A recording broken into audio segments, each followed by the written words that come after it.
Cuentan los evangelios no reconocidos del apóstol Pedro que en el año 64 el emperador Nerón inició una persecución contra los cristianos.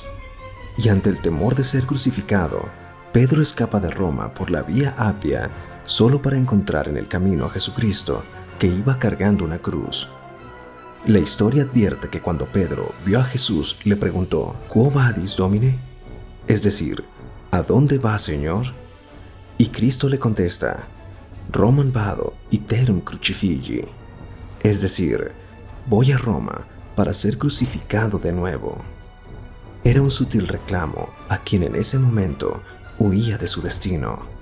Avergonzado, Pedro vuelve a Roma para continuar con su apostolado, solo para acabar martirizado al ser crucificado de cabeza. Viene este relato cristiano a cuento porque la pregunta más socorrida de todos los mexicanos, incluidos sus más afines apóstoles, los que le sobreviven al presidente Andrés Manuel López Obrador, es: ¿Quo vadis? ¿A dónde vas? Con la diferencia de que hoy la respuesta del mandatario sería: voy hacia Palacio Nacional para crucificarlos de nuevo. Y ese es el drama del líder que prometió el gran cambio, que logró el respaldo nunca antes visto de los mexicanos, que vendió la esperanza de una cuarta transformación y a la mitad del camino no tiene la respuesta a su ¿Quo vadis? ¿A dónde vas? Nadie ve lógica alguna en la estrategia López Obradorista de comprar pleitos con todos, a todas horas, por cualquier motivo.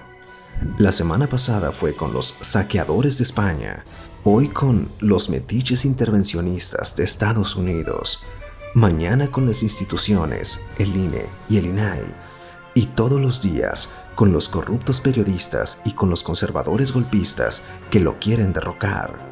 Pero a fuerza de estar escuchando en todas las mañaneras esas mismas historias, las que tanto repiten los abuelos cuando están alcanzando la senilidad, no podemos dejar de preguntarle al inquilino de Palacio Nacional: ¿Quo vadis, presidente?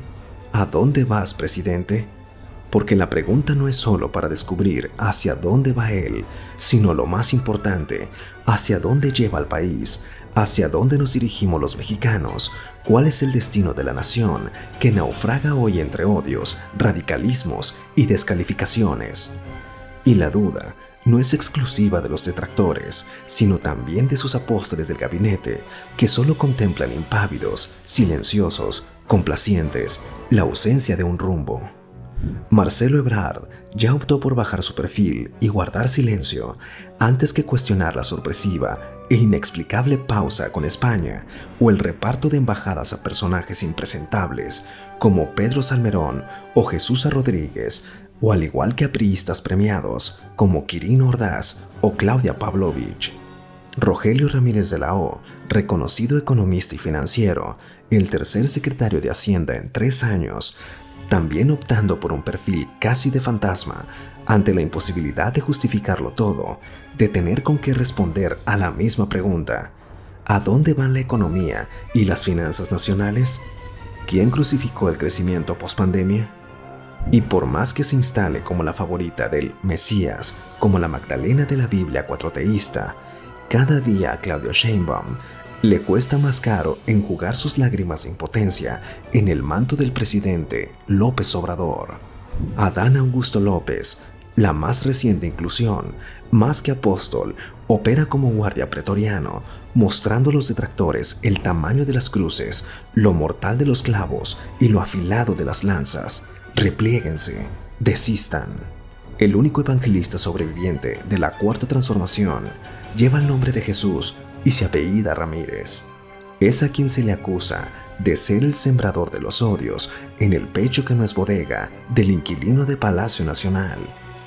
De su estrategia de comunicación confrontativa, contestataria, alejada de cualquier intención de diálogo o de tender puentes con los adversarios, Ramírez es el escribano de la mañanera, el curador que destila, casi en solitario, el cuadro de honor de los llamados enemigos de la Cuarta Transformación. Sus evangelios están completamente alejados del perdón, de la misericordia y del amor al prójimo. Sus mantras mediáticos son los de descalificar, demonizar y destruir a quienes etiqueta como adversarios y complacer sin recato las peticiones del presidente López Obrador. Parecía el más débil del gabinete, el que entró a cubrir el enorme hueco que dejó César Yáñez, pero lo subestimaron. Y hoy, de los apóstoles originales, es el único que sobrevive. A la vera del camino se quedaron Romo, Scherer, Sánchez Cordero, Moctezuma, Durazo, Ursúa, Herrera y tantos más. Jesús es el apóstol que, usando la palabra presidencial, tiene en jaque, ya no se diga a los medios tradicionales calificados de derecha, sino a los periodistas que históricamente dieron su vida por defender la libertad de expresión del candidato López Obrador. La lista incluye a Carmen Aristegui, a Proceso, a Julio Astillero, entre muchos. Por eso, frente al desconcierto nacional sobre lo que dice y hace el presidente López Obrador, la pregunta obligada es: ¿Quo vadis? ¿A dónde vas? Por desgracia, no hay respuesta. Y si acaso alguna fuera válida, es la de ver en todos sus apóstoles, en todos sus fieles y también en sus infieles, a un Judas en gestación. ¿Cuánto tiempo tardaremos en que aparezca el beso de la traición? Y todo por no tener la respuesta a la más elemental de las preguntas que cualquier líder debe definir: ¿Quo vadis? ¿A dónde vas?